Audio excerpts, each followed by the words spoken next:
شام است حسین، بادشاہ است حسین، دین است حسین، دی پناہ است حسین، سردار ندار دست در دست یزید، یعنی حسین نے سر دیا لیکن دست اپنا ہاتھ در دست یزید کے ہاتھ میں نہیں دیا۔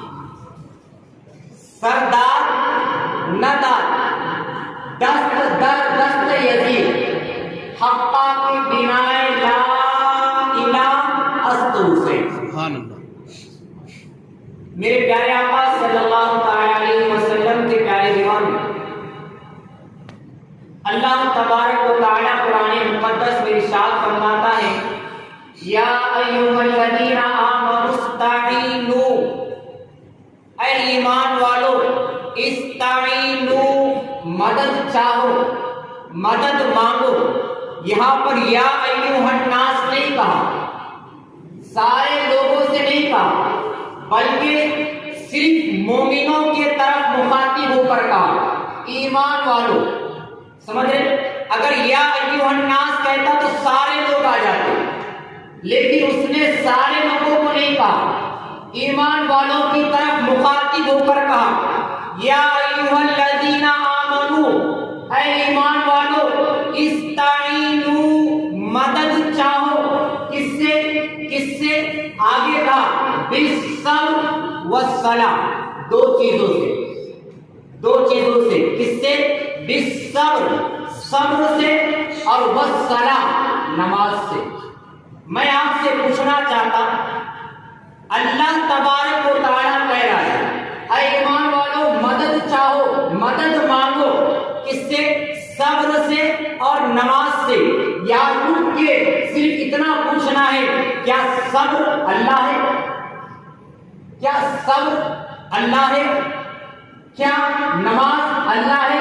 نہیں، کیا ہے؟ غیر اللہ ہے۔ سمجھ رہے؟ کیا ہے؟ غیر اللہ ہے۔ خدا کے علاوہ جو بھی ہے سب غیر اللہ ہے۔ اب اللہ قرآن میں کہہ رہا غیر اللہ سے مدد مانگو، سمجھ رہے؟ خدا قرآن میں کہہ رہا غیر اللہ سے مدد مانگو۔ اصل میں یہ ہے کہ تم اگر کسی مصیبت میں پھنس جاؤ، تم اگر کسی پریشانی میں ہو یا کوئی مصیبت اگر تمہیں گھیر لے تو تم مایوس مت ہو، صبر کرو اور اس کی بارگاہ میں سجدہ کرو۔ سمجھ رہے؟ صبر کرو اور سجدہ کرو۔ مدد کرنے والی ذات اللہ کی ہے، بس اللہ نے ان کو ذریعہ بنایا۔ اللہ ذریعہ کو بہت پسند فرماتا، اسی لیے آگے ایک آیت میں یہ بھی فرمایا یا ایھا الذین آمنوا اتقوا اللہ وابتغوا الیہ الوسیلہ، کیا ایمان والو اللہ سے ڈرو اور اس اللہ کی طرف وسیلہ تلاش کرو۔ وہ خدا کہہ رہے وسیلے سے مانگو، سمجھ رہے؟ وہ خدا کی شان ہے، اگر وہ چاہتا تو ڈائریکٹ ہمیں آسمان سے زمین پر بھیجتا، سمجھ رہے؟ لیکن اس خدا کو وسیلہ اتنا پسند ہے کہ ہمیں دنیا میں بھیجنا بھی ہوا تو ماں باپ کو وسیلہ بنایا، سمجھ رہے؟ ماں باپ کو وسیلہ بنایا اور ان کے وسیلے سے دنیا میں بھیجا۔ پتہ چلا خدا وسیلہ پسند فرماتا، اسی لیے وسیلے پر عمل بھی کرتا، وسیلے سے دنیا میں بھیجا اور یہ بھی کہا اگر تمہیں ہم تک پہنچنا ہے تو وسیلہ تلاش کرو، وسیلے سے مانگو۔ تو یہاں کہا استعینوا مدد مانگو بالصبر والصلاۃ، صبر سے اور نماز سے، اور آگے کہا ان اللہ مع الصابرین، کیا کہا؟ میں صبر کرنے والوں کے ساتھ ہوں۔ یہاں ایک بات سمجھنے کی، خدا دو چیزوں سے مدد مانگنے کا حکم دیا، کس نے؟ خدا نے۔ کس سے؟ صبر سے اور نماز سے۔ اور جب رہنے کی بات آئی تو کیا کہا؟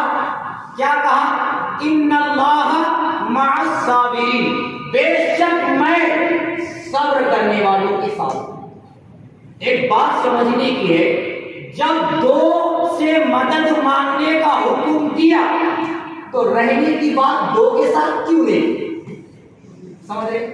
دو کے ساتھ کیوں نہیں؟ جب رحمی کی مدد مانگنے کا حکم دو کے ساتھ ہوا تو رحمی کی بات بھی دو کے ساتھ کرتا، اور آیت ایسی ہوتی ان اللہ مع الصابرین والمصلین، سمجھ؟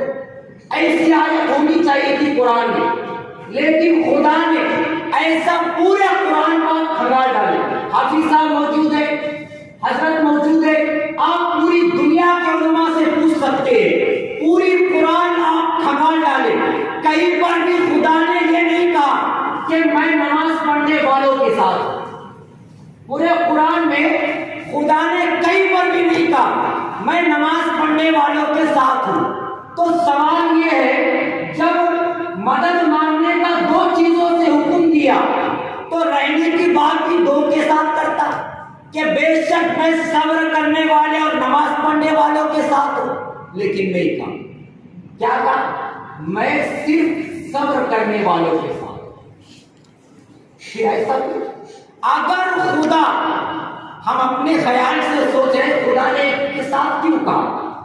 دو کے ساتھ کرتا تو اچھا ہوتا، لیکن خدا ہے وہ خدا، یہ ہمارا ذہن میں کہیں بھی جا سکتا، وہ خدا جانتا، اس لیے اس نے ایک کے ساتھ رہنے کی بات کی کہ ایک دن وہ آئے گا جب کربلا قائم ہوگا اور خدا کہتا ان اللہ مع الصابرین والمصلین، کہ میں صبر کرنے والے اور نماز پڑھنے والوں کے ساتھ ہوں۔ تو کربلا میں یزیدی بھی نماز پڑھ رہے تھے، حسینی بھی نماز پڑھ رہے تھے، ادھر بھی اذان ادھر بھی اذان، ادھر بھی قیام ادھر بھی قیام، ادھر بھی رکوع ادھر بھی رکوع، ادھر بھی سجود ادھر بھی سجود، اور خدا کہہ رہا ہے والمصلین، میں نماز پڑھنے والوں کے ساتھ۔ تو کربلا میں خدا کس کے ساتھ؟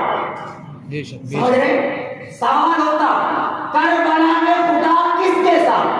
اس جھنجھٹی کو خدا نے ختم کیا، اور کیا کہا اگر تمہیں کربلا میں دیکھنا ہے مجھے تو ان اللہ مع الصابرین، یہ دیکھو کہ کربلا میں صبر کس کے پاس، یہ دیکھو کہ کربلا میں صبر کس کے پاس۔